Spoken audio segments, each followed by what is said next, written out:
What's going on, guys? It's Jeremy from Ripple. It's spring here in Boston, and that can only mean one thing.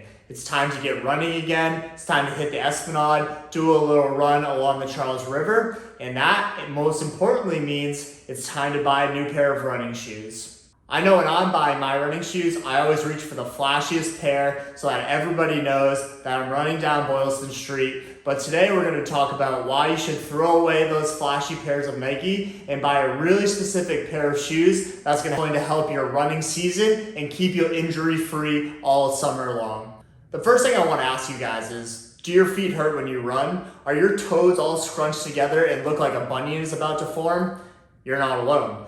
This is super common and has to do with how traditional running shoes are made today. So let's get into how running shoes are made today and what you need to look for in order to make sure that your toes, feet, ankles, and knees all feel good when you're out there running. These are my running shoes from last year. Pretty sweet, right? As you can tell, they're Nikes, they're top of the line, they've got cool flowers, cool design on them, everything that you want from a running shoe, right? Wrong. If you look closely at the Nike shoe here, you can tell how narrow the arch is and how narrow the toe box gets up and through the top of the shoe.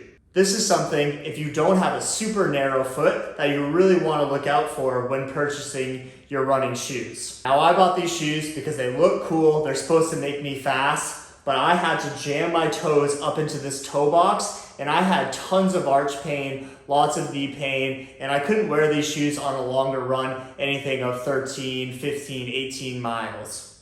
Another thing that we want to look for is if the shoe has a heel rise to it. So you can tell here, the heel of my shoe has a little bit more padding than the toe of the shoe, and that means that the foot and the heel is elevated while running. Even though that might make us a little bit faster, that's going to really change the way our stride and our biomechanics work within a running stride. Over time, this can lead to lots of injuries, some knee pain, foot pain, even stuff up and through the hip and the lower back. So we really want to look for a zero drop shoe. Insert my new running shoes. These Ultras are ideal for running and joint health while running. As you can see on the Ultras, they have a really wide toe box, wide sole, everything that you're looking for to keep your feet healthy. You can really tell the difference when looking at the toe box between the Nike and the Ultras. Take a look, what shoe do you think your feet are gonna feel better in? Is it the wider toe box Ultra or the flashy but really narrow toe box Nike? You tell me.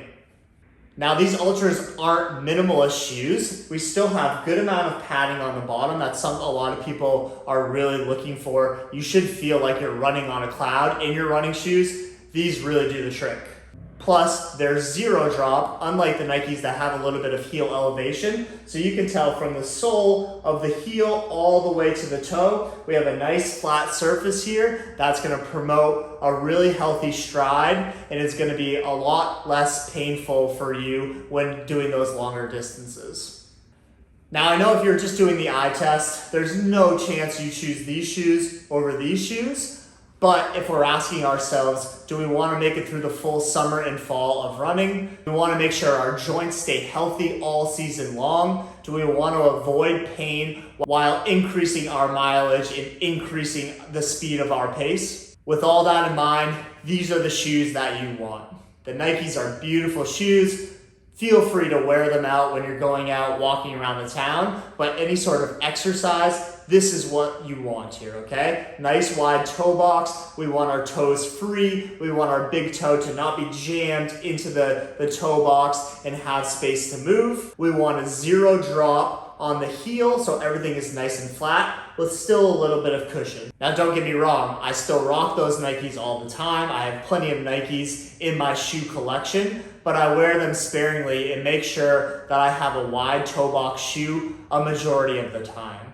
So anytime I'm running, commuting, hiking, anything along those lines, that's where I'm reaching towards that Ultra shoe to make sure that I'm facilitating good foot function, good foot health, and increasing the health of my joints over the long term. If you guys have any questions on that, feel free to send them over to me. We're currently offering a free 30-minute runner's consultation where we can talk about your shoe choice, how to increase your running capacity, and how to deal with your current running injuries to make sure that you have a healthy running season and your best yet.